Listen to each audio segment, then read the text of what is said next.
আসসালামু আলাইকুম হোসেন ভাই, কেমন আছেন? এই তো ভাই, আলহামদুলিল্লাহ ভালো আছেন? জি ভাই, ভালো আছি। কিন্তু শুনেছিলাম নাকি আজকে গ্যাস ম্যাচ ছাড়াই রান্না করে দেখাবেন। টোটালি গ্যাস সবকিছু ছাড়া আপনি রান্না করতে পারবেন। যেহেতু এখন গ্যাসের সমস্যা জি চলতেছে, সব জায়গা থেকে একই কথা, ভাই গ্যাস তো নাই, রান্না করবো কিভাবে? জি। তাদের জন্য সহজ সলিউশন নিয়ে আসছি, কি জানেন? মাল্টি মিয়া কুকার।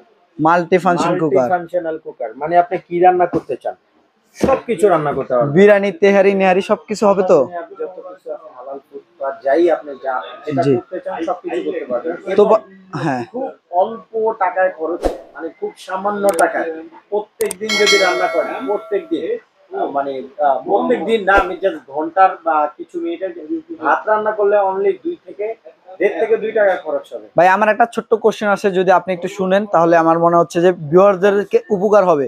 তো ভিউয়ার্সটা দেখা যাচ্ছে যে ভাই আপনার ইলেকট্রিক কারেন্টের চুলা ইউজ করে, আদারওয়াইজ হচ্ছে আপনার গ্যাসের চুলা ইউজ করে। তো গ্যাসের চুলা যারা ইউজ করে তারা মাসিক দেখা যাচ্ছে যে একটা সিলিন্ডারে কখনই হয় না, দুইটা সিলিন্ডার লাগে মিনিমাম। দুইটা সিলিন্ডার কিনতে গেলে মিনিমাম হচ্ছে 3,000 টাকা খরচ হয়।